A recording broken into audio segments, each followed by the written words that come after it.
Assalamualaikum warahmatullahi wabarakatuh. Waalaikumsalam warahmatullahi wabarakatuh. Oke, Bapak Ibu yang kami hormati, sebelumnya adapun acara pada hari ini yang pertama yaitu dalam rangka diseminasi penerapan budaya positif. Ini merupakan program guru penggerak dalam kurung untuk kegiatan yang kami tayangkan, yang kami lakukan. Adapun guru penggerak di Sukodono ini ada 3 untuk yang mengikuti program, yaitu Bu Linda, Bu Dini, ya, kemudian saya sendiri. Bu Linda kemarin modelnya daring, kemudian saya dan Bu Dini kedapatan model tatap muka. Jadi saya memilih mengundang Gusla guru-guru olahraga khususnya, sama yang utama yaitu guru-guru SD Selogondang 1. Terima kasih sudah berkenan hadir di SD Selogondang 1 ini. Kemudian pertama-tama saya panjatkan puja dan puji syukur kehadirat Allah karena kita masih diberikan kesehatan, diberikan kekuatan sampai sekarang. Yang kedua, salawat serta salam kepada junjungan Nabi kita Muhammad SAW, karena kita masih diberikan jalan yang terang benderang. Bapak Ibu yang kami hormati, supaya mempercepat kegiatan pada hari ini, yang pertama, adapun susunan acara. Yang pertama yaitu registrasi daftar hadir dimulai jam 9 sampai 9.50. Kemudian 9.50 sampai jam 10 itu masuk ke dalam ruang seminar. Kemudian jam 10 sampai 10.10 pembukaan, kemudian doa. Kemudian dilanjutkan menyanyikan lagu Indonesia Raya. Kemudian sambutan dari Ketua KKG Gusla 2 Pebabara, mungkin diwakili Bapak Edwin, mungkin Pak G. Kemudian sambutan dari Ibu Kepala Sekolah nanti langsung sudah diinstruksikan sama Bu Siti untuk langsung ke kegiatan diseminasi. Kemudian penutup 11.30 kesimpulan. Mungkin itu yang susunan acara yang akan kita lakukan. Oke, untuk mengawali acara, karena di sini saya menjadi MC sekaligus jadi penyaji, ya, jadi sekaligus 2 kegiatan yang saya lakukan. Mari kita lakukan sebelumnya untuk acara, yaitu kita buka acara ini dengan bacaan Bismillahirrahmanirrahim. Bismillahirrahmanirrahim. Oke, lanjut doa yang nanti akan disampaikan oleh Ustadz Thoyib. Monggo Ustadz Thoyib. Marilah kita berdoa bersama supaya menumbuhkan jiwa-jiwa semangat budaya positif, Bapak Ibu, ya, doa ini. Oke, kemudian berikutnya yaitu kita menyanyikan lagu Indonesia Raya. Dimohon kepada seluruh peserta untuk berdiri.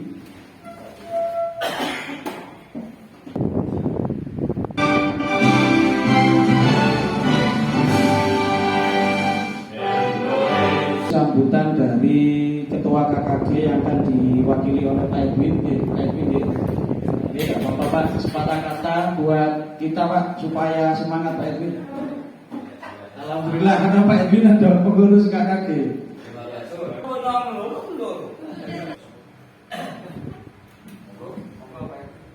Assalamualaikum warahmatullahi wabarakatuh. Kepada yang saya hormati Pak Suroso selaku peserta calon guru penggerak angkatan ke-11 tahun 2024, dan yang saya hormati juga teman-teman dari KKG Olahraga Gusla 2 Kecamatan Sukodono, serta Bapak Ibu Dewan Guru SD Selogondang 1 yang berbahagia. Yang pertama, marilah kita panjatkan puja dan puji syukur kehadirat Allah Subhanahu wa taala, karena atas rahmatnya kita bisa kumpul di sini dalam keadaan sehat walafiat, tidak kurang suatu apapun. Yang kedua, sholawat serta salam Motivasi semangat, ya. Memang motivasi semangat ini sangat menguatkan pribadi-pribadi diri calon-calon guru, ya, terutama yang mau ikut menjadi kegiatan di program pendidikan guru penggerak. Terima kasih Pak Edwin sudah memberikan semangat buat saya dan teman-teman. Terima kasih. Oke, menginjak ke acara berikutnya yaitu sambutan dari Ibu Kepala Sekolah, karena Ibu Kepala Sekolah ada agenda, jadi langsung saja ke materi inti, yaitu terkait penerapan diseminasi penerapan budaya positif. Langsung ke acaranya.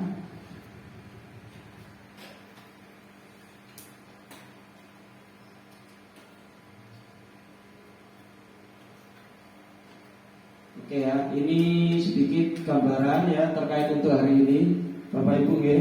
Jadi untuk hari ini judulnya diseminasi, namanya diseminasi ini pengimbasan ya. Oh iya. Jadi Bapak Ibu nanti yang mengikuti kegiatan harus seperti ini juga ya. Jadi nanti juga akan menjalani seperti ini ya. Oke, lanjut ya. Untuk kesepakatan kelas hari ini kita harus saling menghargai ya. Kalau ada teman kita berpendapat, kita kasih kesempatan. Kalau ada teman kita memberikan pertanyaan juga, kita kasih kesempatan juga. Jadi saling interaktif. Jadi yang sekarang ini interaktif, Bapak Ibu ya, modelnya interaktif. Jadi saling memberikan wawasan. Kemudian aktif dalam diskusi. Silakan. Misalkan Pak, saya diam saja, tidak apa-apa. Yang penting tanya, itu artinya aktif. Kemudian silent HP, kenapa nanti ada suara kan nggak enak ya. Lanjut ke acara berikutnya. Nah, oke, silakan ambil posisi berdiri, Bapak Ibu. Silakan bisa digeser kursinya ke belakang, ada ruang itu ya. Kita ice breaking dulu ya. Kalau tadi capek-capek, kita ice breaking dulu ya. Kita ice breaking, ini permainan ya, permainan.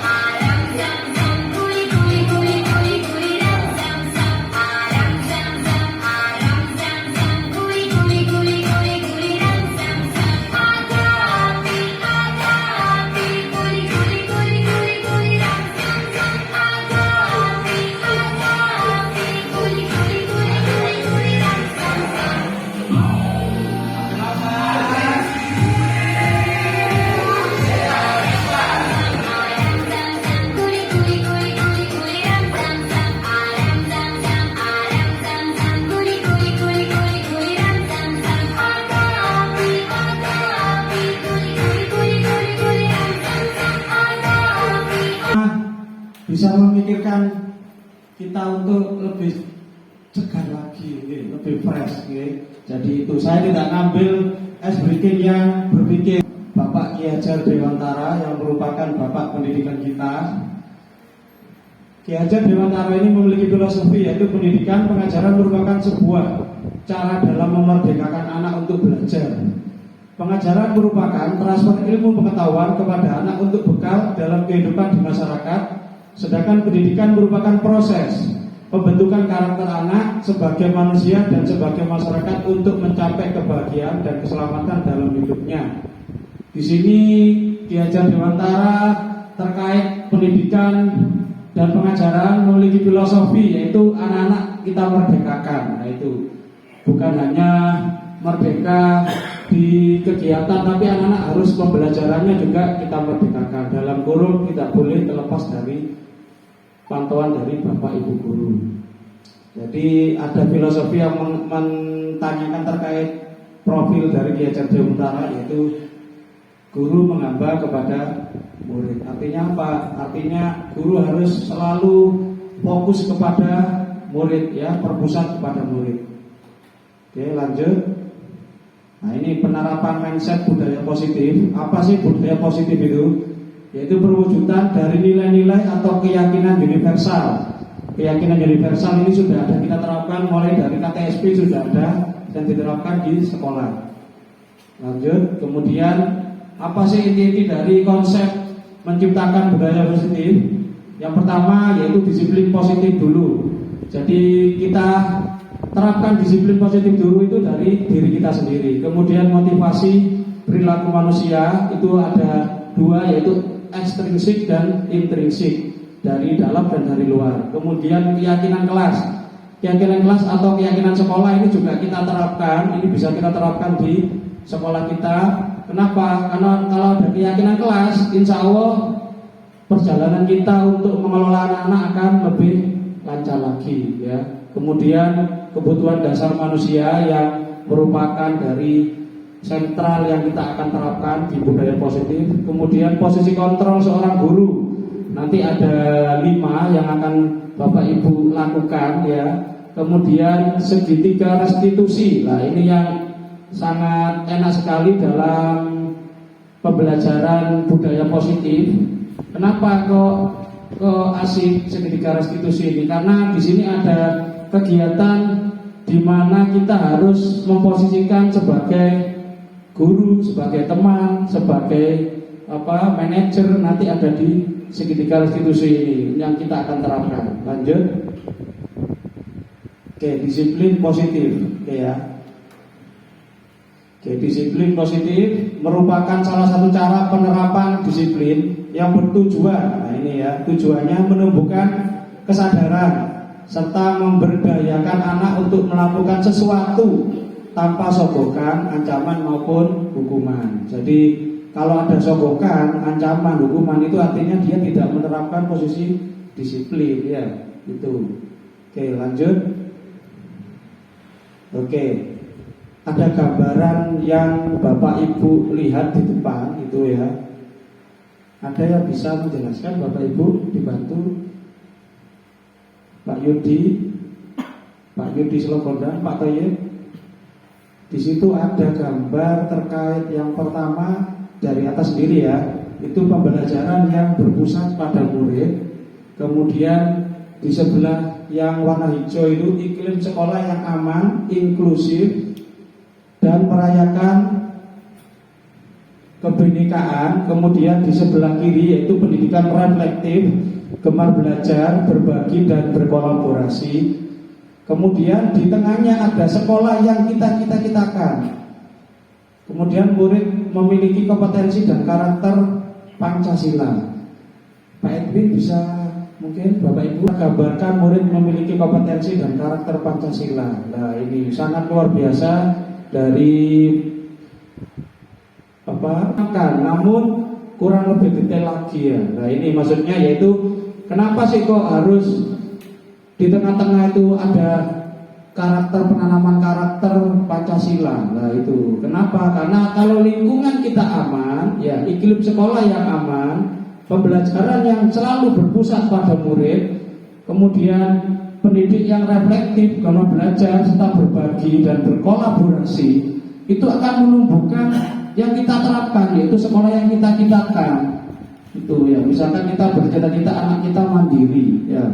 Itu nanti kalau dari 3 elemen itu ya akan kita terapkan, insya Allah apa yang kita lakukan akan tercapai ya. Jadi harus ada iklim yang aman, inklusif, kemudian merayakan kebinekaan, kemudian pembelajaran yang selalu berpusat pada murid ya, kemudian berbagi dan berkolaborasi. Nah itu harus kita lakukan yang akan menumbuhkan murid memiliki kompetensi dan karakter Pancasila yang akan berlanjut ke kepemimpinan untuk perbaikan dan layanan berkelanjutan. Jadi ada umpan baliknya ya. Jadi seperti itu. Ini gambarannya ya. Oke, lanjut. Oke, sekarang Bapak Ibu mencoba di samping kanan kirinya ya. Samping kanan kirinya ya. Samping kanan kirinya untuk coba kita do re mi ya, do re ya. Dari Pak Edwin do, kemudian Pak Toyib re, kemudian Pak Yudi do lagi ya, Pak Rios re lagi ya. Oke. Dari Pak Edwin do re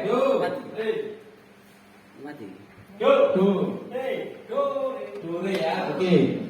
Yang do ya, silakan genggam tangan. Ya. Do silakan menggenggam tangannya. Yang re, lihat sampingnya ya, yang re. Silakan yang do yang genggam tangan itu coba jenengan bujuk, jenengan goda, digelitiki ya, boleh ya. Bisa nggak membuka tangannya ya. Rasa kepingin menguasai yang menggenggam itu ya. Oke, lanjut. Maksudnya ini. Nah, ini ya.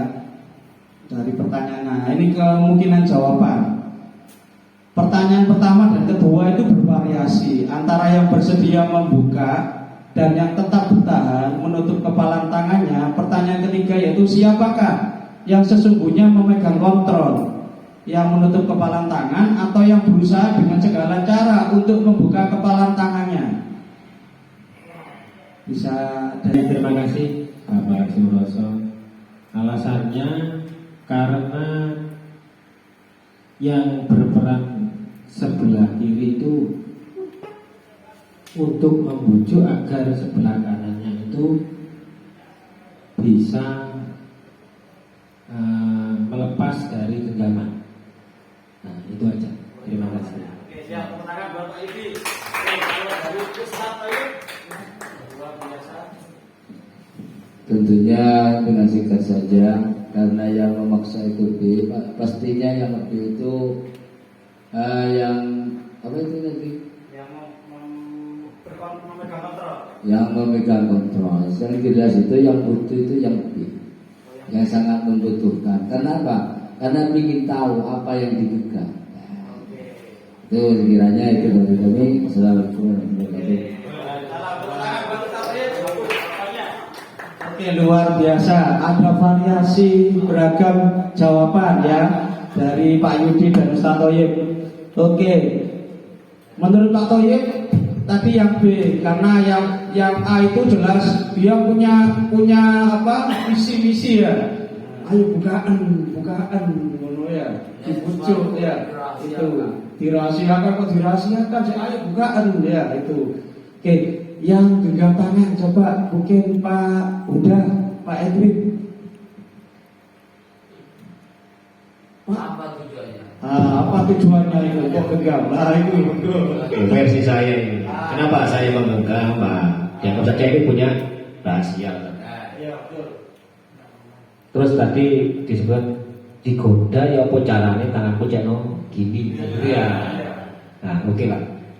Dan kenapa kita menggenggam? Karena kalau menurut saya ini suatu rahasia yang jangan sampai bocor ke orang lain. Karena kalau bocor perang saudara kan. Ada tambahan Pak Uda. Oke, alhamdulillah. Ini kan aktif akhirnya. Oke, sip. Bapak-bapak bisa berkomentar, berkontribusi ya. Ini kalau saya alihkan bahasa ke bahasa lain itu ofensif dan defensif. Ya. Siapa yang ofensif ya itu. Jadi kalau penekanannya mana yang lebih memegang kontrol, ya, yang lebih memegang kontrol atau kontrolnya lebih tinggi, yang jelas itu yang memaksa, kan begitu.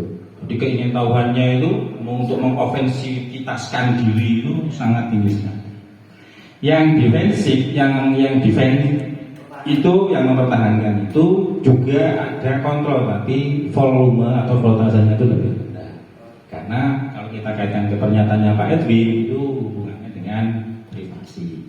Yang namanya privasi itu tidak boleh dikoar-koarkan, tidak boleh dibocorkan. Karena kalau sudah bocor itu perang saudara. Nah, ya mungkin itu dulu sekilas. Terima kasih. Oke, tepuk tangan Bapak Edwin dan Pak Uda, luar biasa ternyata ya. Kalau gini semakin hidup enak ya. Jadi seperti diseminasi dan interaktifnya berjalan. Oke, lanjut ya.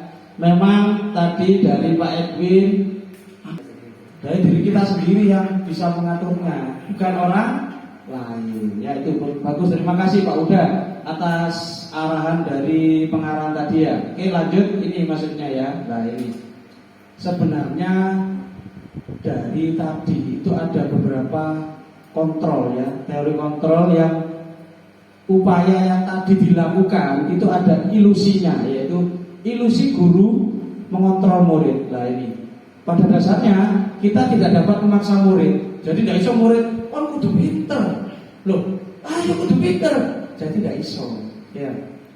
Itu jadi harus tergantung dirinya, kita yang memberikan motivasi ya, itu ya, untuk berbuat sesuatu. Jikalau murid tersebut memilih untuk tidak melakukannya, walaupun tampaknya guru sedang mengontrol perilaku murid, hal demikian terjadi karena murid sedang mengizinkan dirinya dikontrol.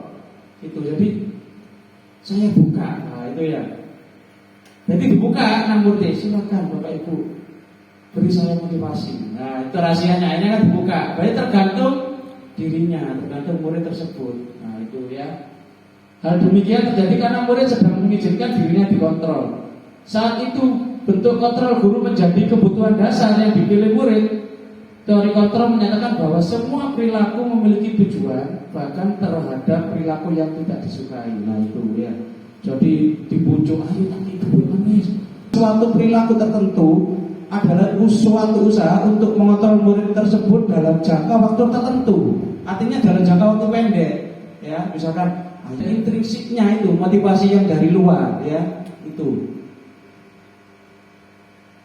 Nah ini. Kemudian ilusi bahwa kritik dan membuat orang merasa bersalah dapat menguatkan karakter. Nah ini yang sering terjadi dilakukan. Artinya apa?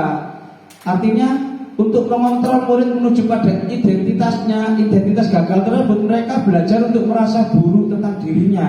Jadi, wah itu pada saat kita memiliki kebutuhan sama, kontrol kita pasti realitas kebutuhan kita berbeda. Jadi itu. Kemudian semua orang melihat hal yang sama. Pasti di teori kontrol yang positif yaitu setiap orang memiliki gambaran yang berbeda. Jadi seperti itu. Kemudian kita mencoba mengubah orang agar berpandangan sama dengan kita. Di teori kontrol itu semuanya pandangan orang lain pasti berbeda ya tentang dunia yang dia lakukan. Perilaku buruk dilihat sebagai suatu kesalahan. Ya, dipositifkan semua perilaku memiliki tujuan. Jadi ada beberapa tujuan yang dilakukan untuk menjadi dikontrol ke segi positif. Orang lain bisa mengontrol saya.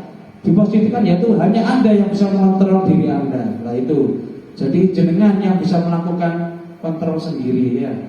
Saya bisa mengontrol orang lain. Di teori kontrol Anda tidak bisa mengontrol orang lain. Jadi kebalikannya ya. Kemudian pemaksaan di teori kontrol menjadi kolaborasi dan konsensus menciptakan pilihan-pilihan baru ya. Jadi seperti itu. Kemudian berpikir menang kalah, akhirnya berpikir selalu menang ya, menang terus. Itu yang ada. Karena di teori kontrol seperti itu. Nah, lanjut dari disiplin yang kemudian tadi di teori kontrolkan itu akan menyimbas ke proses pendisiplinan ya, karena lahir dari dirinya, dari intrinsiknya ya itu. Jadi kalau tidak dari dirinya, disiplin tidak akan bisa terlaksana. Apa sih disiplin? Nah ini tata tertib, teratur dan kepatuhan pada peraturan ya. Kalau peraturan ini bersifat satu arah, artinya harus ditetapkan oleh semua guru ya. Itu kalau peraturan. Beda kalau keyakinan ya, itu harus ditetapkan oleh bersama-sama dan harus positif, itu keyakinan ya. Menurut Ki Hajar Dewantara, untuk menciptakan murid yang merdeka itu syarat utamanya adalah harus disiplin kuat. Lah itu ya, itu syarat utamanya ya. Jadi supaya murid kuat ya harus diterapkan pendisiplinan ya. Ini disiplin diri dulu, dari hatinya dulu ya, dari internal dulu supaya bagus ya. Sebagai pendidik, tujuan kita adalah menciptakan anak-anak yang memiliki disiplin diri sehingga mereka bisa berperilaku dengan mengacu pada nilai-nilai kebajikan yang universal. Kebajikan universal ini sangat banyak ya, tanggung jawab, saling menghormati.